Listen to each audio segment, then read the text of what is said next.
मैं हूँ अरूबा असमत और आज हम एक बहुत ही इम्पोर्टेंट और यूनिक टॉपिक पर बात करेंगे। ऑटिज्म और समाज की कमी वाले बच्चों के चैलेंजेस और उनका इलाज। इस इंटरव्यू का मकसद ये है कि हम उन खास चैलेंजेस को समझें जो ऑटिज्म और समाज की कमी के साथ आते हैं, और ये देखें कि ऑडियोलॉजिस्ट कैसे इन बच्चों की मदद करते हैं। हम हेयरिंग टेस्ट, समात के हालात और थेरेपिस्ट के हवाले से बहुत से सॉल्यूशंस पर बात करेंगे जो कम्युनिकेशन को बेहतर बना सकते हैं। मुझे उम्मीद है कि ये सेशन सबके लिए काफी फायदेमंद साबित होगा, और अगर आपके इस हवाले से कोई भी सवालात हैं तो आप कमेंट सेक्शन में पूछ सकते हैं। Thank you. चलिए जी, शुरू करते हैं। आज के जो हमारे गेस्ट ऑडियोलॉजिस्ट हैं उनका नाम है जहांगीर बदर, और वो capital cochlear implant hospital Islamabad में काम कर रहे हैं। चलिए जी, अब हम उनको वेलकम करते हैं अपने सेशन में, और बाकी सारी बातें हम उनके साथ करते हैं। अस्सलाम वालेकुम।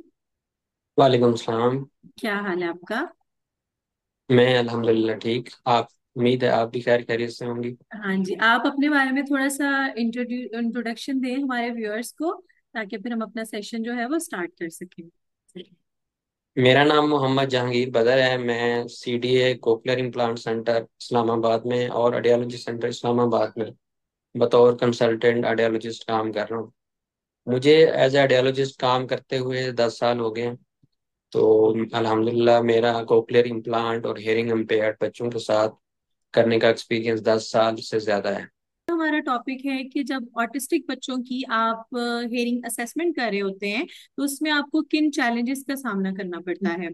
तो सबसे पहले आप हमें ये बताएं कि आपको ऑटिज्म वाले बच्चों में जब आप उनके असेसमेंट करते हैं तो कौन से स्पेसिफिक चैलेंजेस का सामना होता है, और उसका जो रिजल्ट है उस पर क्या इफेक्ट होता है। ऑटिज्म के बच्चे जो होते हैं उनके साथ काम करते हुए ना सिर्फ एक कार्डियोलॉजिस्ट को मुश्किल होती है, हम्म। बल्कि स्पीच थेरापिस्ट हों, साइकोलॉजिस्ट हों, ऑक्यूपेशनल थेरापिस्ट हों, साइका चाइल्ड साइकोलॉजिस्ट हों, सबके साथ उनको काम करने में उनके साथ काम करने में बहुत मुश्किल पेश आती है। काफी चैलेंजिंग होते हैं ये बच्चे। और एज ए आइडियोलॉजिस्ट हमें जो चैलेंजेस होते हैं वो ये होते हैं कि हमें क्या जो रिजल्ट मिल रहे हैं वो एक्यूरेट हैं या नहीं है, क्योंकि उसमें जो भी रिस्पॉन्स हो सकते हैं वो डाउटफुल भी हो सकते हैं। तो अगर तो बच्चा कोऑपरेटिव है इतना कि वो हम उसके उसमें हम कंडीशन उसको करते हैं, उसे कहते हैं कंडीशन प्ले ऑडियोमेट्री या प्ले ऑडियोमेट्री। उसमें हम उसको ट्राई करते हैं, अगर वो उसमें जो है वो सही तरीके और उसके रिलायबल रिस्पॉन्स आते हैं तो हम उस पर रिलाय करते हैं। या फिर हम इसके लिए रियल रियल फोर्स ऑडियोमेट्री होती है वो करते हैं। उसमें मुख्तलिफ स्ट्रेटजीज जो हैं उसको अपनाया जाता है। और इसके अलावा डिस्ट्रैक्शन जो है वो टेस्ट किया जाता है फ्री फील्ड में। बच्चे को बिठा के उसमें मुख्तलिफ जो साउंड्स हैं मुख्तलिफ फ्रिक्वेंसी पे इंटेंसिटी दे के उसमें चेक किया जाता है। और इसके अलावा अगर वो सब्जेक्टिव टेस्ट में सही तरीके रिस्पॉन्स हमें नहीं करता, बच्चा कोऑपरेट नहीं करता, या हमें लगता है कि ये डाउटफुल रिस्पॉन्सेज हैं, तो फिर हम उसके ऑब्जेक्टिव टेस्ट की तरफ से जाते हैं। तो ऑब्जेक्टिव टेस्टों में अमूमन जो है वो एबीआर होता है, auditory brain stem response audiometry जिसे कहते हैं, या एएसएसआर, डीटी स्टेडी स्टैंड रिस्पॉन्स ऑडियोमेट्री जो होते हैं, ये हम ट्राई करते हैं।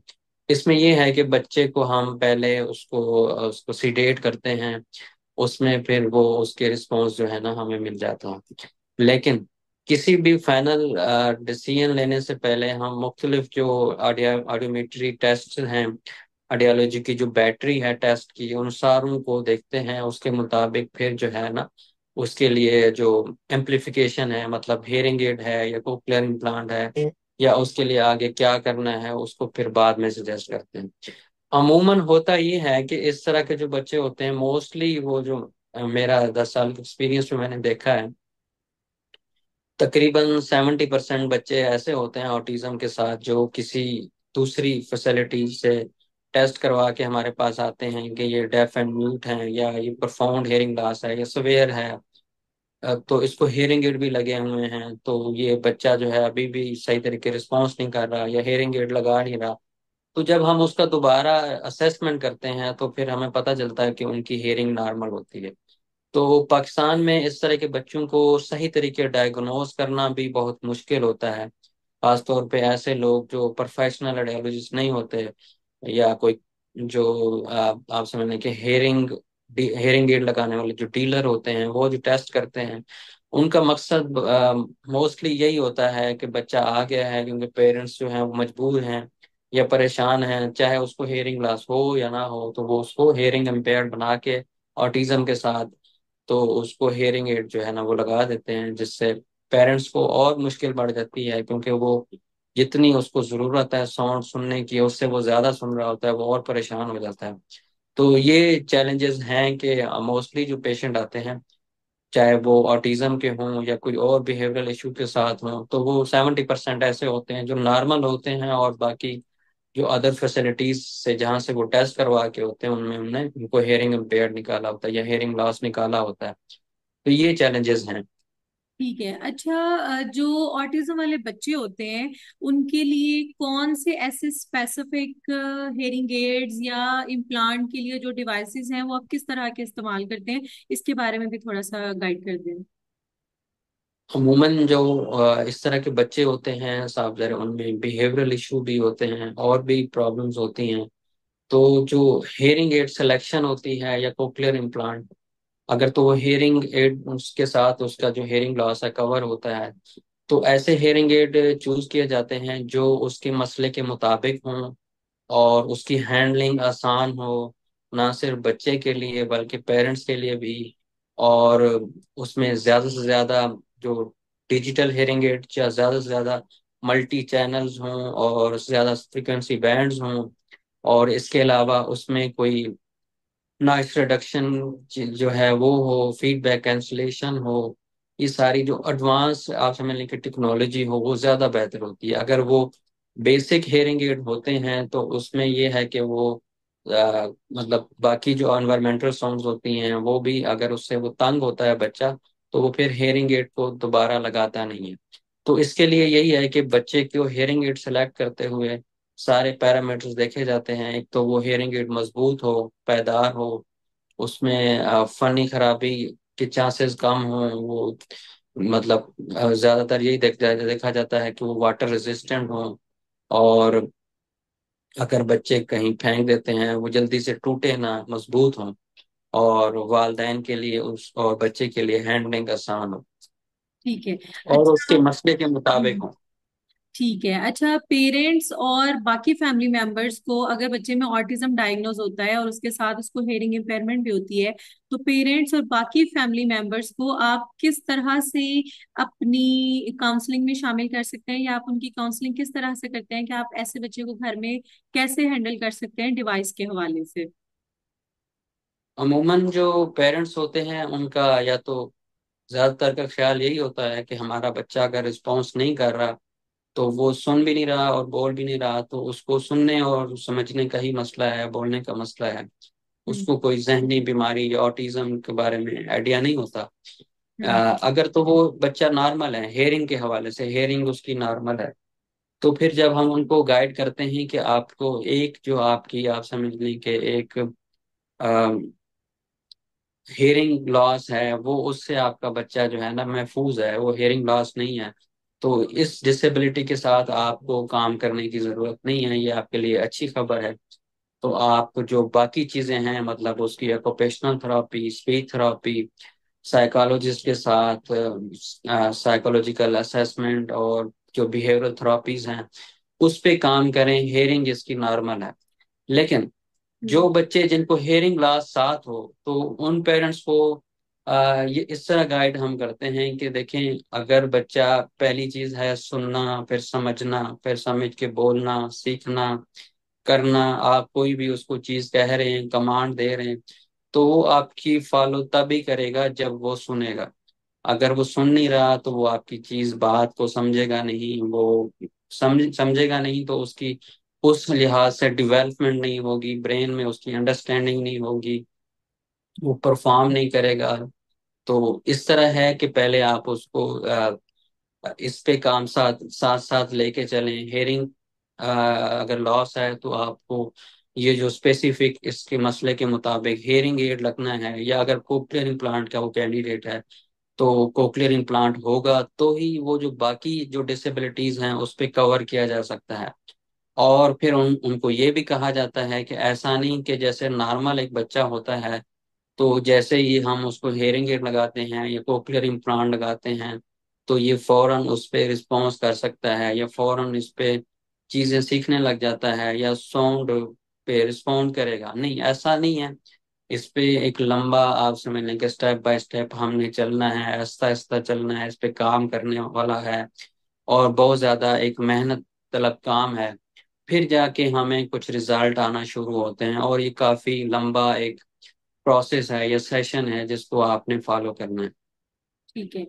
अच्छा, ऑटिज्म और हेयरिंग इम्पेयरमेंट वाले बच्चों के लिए आप कौन सी ऐसी थेरेपी जो है वो रिकमेंड करते हैं कि उनकी कम्युनिकेशन को और बेहतर कर सकती है? क्योंकि हमारे यहाँ हर स्पीच थेरेपिस्ट जो है वो हर डिसेबिलिटी के साथ काम कर रहा होता है, तो ऐसा कौन सा स्पीच थेरेपिस्ट है जिसके पास आप आफ्टर जो है इम्प्लांट या हेयरिंग एड लगने के बाद जो है आप रेफर करते हैं?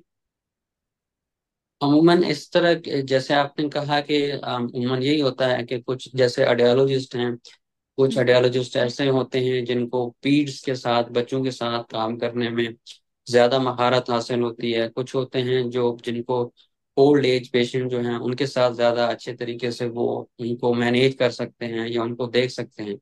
तो हर बंदे की नेचर अलग होती है और हर बंदा ये नहीं कि वो हर फन मौला हो, हर चीज कर सकता हो। इसी तरह जो अगर ऑटिज्म या बिहेवियरल इशू के साथ पेशेंट हैं तो जो स्पीच थेरापिस्ट होते हैं वो हर एक की, कुछ होते हैं जो हियरिंग इम्पेयर्ड के साथ अच्छा काम करते हैं, उनका एक्सपीरियंस इन बच्चों के साथ होता है। कुछ होते हैं जो सिर्फ हियरिंग एड्स के बच्चों के साथ, जो हियरिंग एड लगाते हैं उनके साथ अच्छा काम करते हैं। कुछ कोक्लियर इम्प्लांट के स्पेशलिस्ट हैं, वो कोक्लियर इम्प्लांट के बच्चों को अच्छी तरह मैनेज करते हैं या उनकी स्पीच थेरापी कर सकते हैं। इस तरह बहुत सारे ऐसे स्पीच थेरापिस्ट होते हैं जो सिर्फ जो जिनको बिहेवियरल इशू हैं या ऐसे बच्चे हैं जिनको ऑटिज्म है या हाइपर एक्टिविटी है तो वो उनमें माहिर होते हैं, वो उनके साथ काम करते हैं, उनको उनके साथ काम करने का तरीका आता है। तो वो साफ ज़ाहिर है जो हम देखते हैं अपने जो एक्सपीरियंस में कि कौन सा बच्चा जो है वो किस स्पीच थेरापिस्ट के साथ उसने अच्छा काम किया है और किसके साथ उसके रिजल्ट आए हैं। और सारे पेशेंट ऐसे होते हैं जिनको हम कहीं भेजते हैं तो वो कहते हैं कि नहीं, हमारा बच्चा यहाँ पे सही नहीं चल रहा, लेकिन हम यहाँ पे गए हैं तो इस स्पीच थेरापिस्ट के पास अब जो है ना इसमें इम्प्रूवमेंट आ रही है। तो वो पेरेंट्स हमें आके बताते हैं कि इस स्पीच थेरापिस्ट के साथ हमने काम किया तो हमें ज्यादा अच्छे रिजल्ट आए हैं। तो अच्छा, कुछ बच्चे ऐसे। आपकी बात टोक रही हूँ, मुझे भी एक क्वेश्चन मेरे माइंड में आया है कि पेरेंट्स को जब आप बुलाते हैं, जैसे इम्प्लांट के बाद आप मैपिंग के लिए बुलाते हैं, तो मैपिंग को भी थोड़ा सा एक्सप्लेन कर दें। और दूसरा जो है, मैपिंग से स्पीच थेरेपिस्ट की रिपोर्ट का क्या ताल्लुक है और स्पीच थेरेपी का क्या इन्फ्लुएंस है, इस पे भी थोड़ा सा हाईलाइट कर दें। अमूमन जो इस तरह के बच्चे आते हैं स्पीच थेरापिस्ट हमें अपनी जो रिपोर्ट्स होती हैं वो भेजते हैं।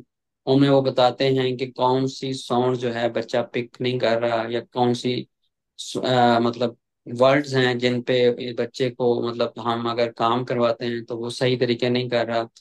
वो वॉवल्स हैं, कॉन्सोनेंट्स हैं, या इसके अलावा लिंग साउंड जो हैं वो कौन सी लिंग साउंड पे वो सही तरीके काम कर रहा है या नहीं कर रहा।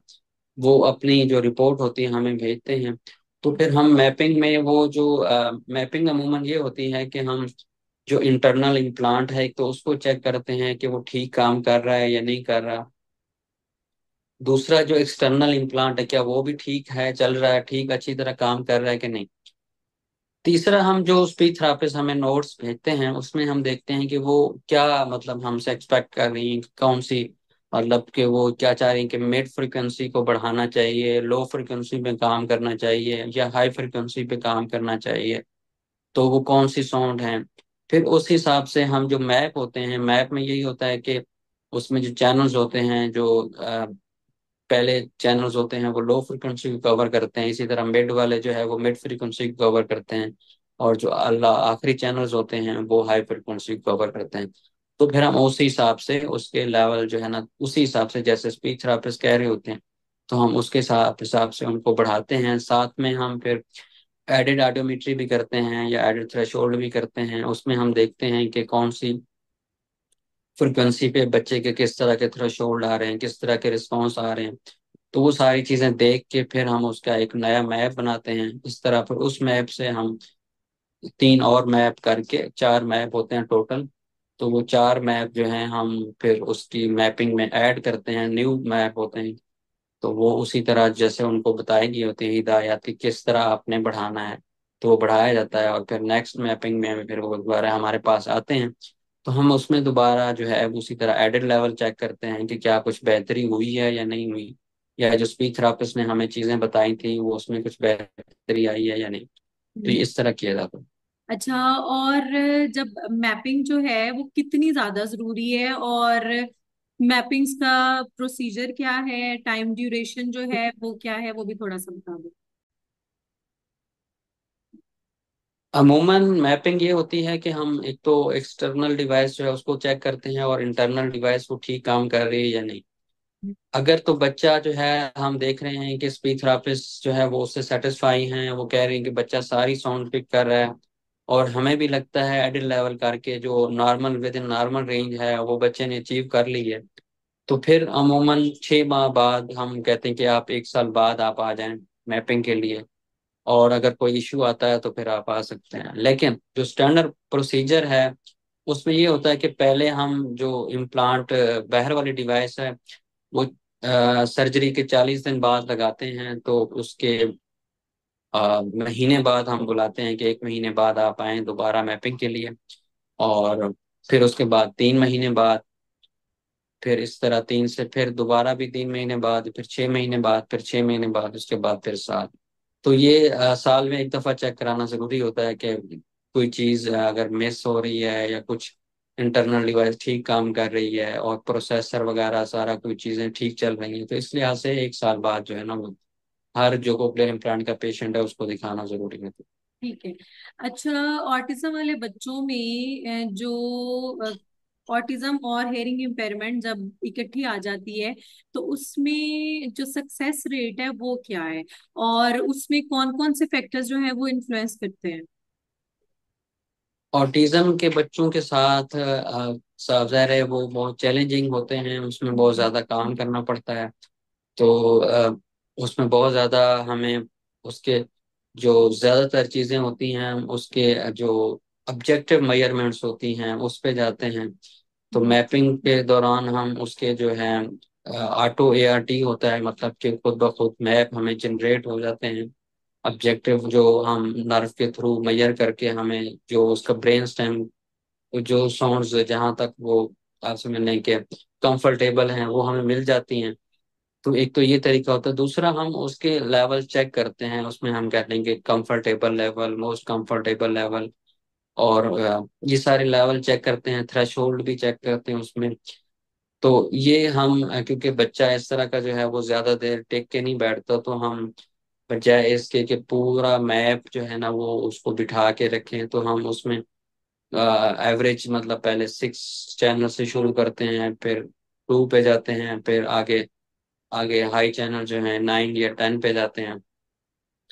तो उस हिसाब से भी हम मैप बना सकते हैं। लेकिन उनके रिजल्ट जो हैं वो कैसे आते हैं उस पे जो है वो बहुत ज्यादा मेहनत करनी पड़ती है, उस पर टाइम लगता है, बाकी बच्चों की निस्बत उस पर ज्यादा टाइम लगता है, उस पर ज्यादा काम करना पड़ता है।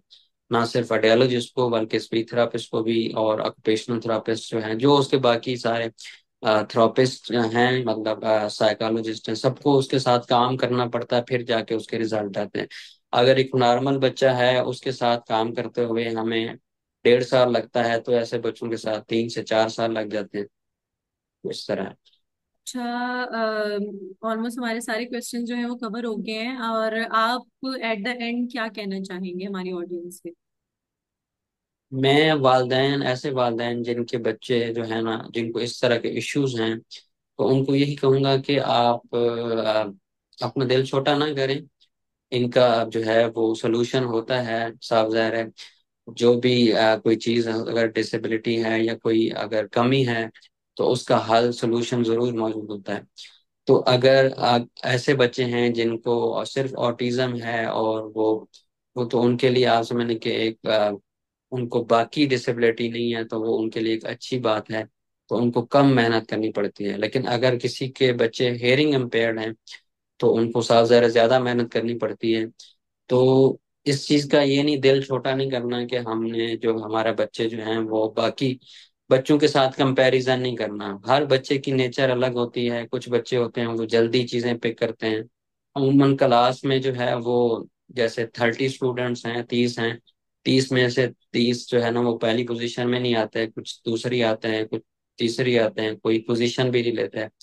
और ये नहीं है कि वो जो पहले 3 होते हैं वही कामयाब होते हैं जिंदगी में। तो वो 30 के 30 जो हैं उनमें से कम जो है 25 जो है वो कामयाब जरूर हो जाते हैं। तो इस तरह अगर आपका बच्चा जो है बाकी बच्चों की निस्बत थोड़ा अलग है, मुख्तलिफ है, तो आप उनको उन बच्चों के साथ कंपैरिजन ना करें, बल्कि आप अपने बच्चे की जो नेचर है, जो उसकी सलाहियत है, जो उसमें क्वालिटीज हैं, उसको आप समझें और फिर उसके मुताबिक उसके साथ काम करें। तो वो आपके लिए ज्यादा बेहतर होगा, बजाय इसके कि आप दूसरों से कंपैरिजन करें। ठीक है, थैंक यू सो मच आपके टाइम के लिए और हमारे ऑडियंस को इतनी सारी इंफॉर्मेटिव बातें जो है बताने के लिए। शुक्रिया। थैंक यू आप।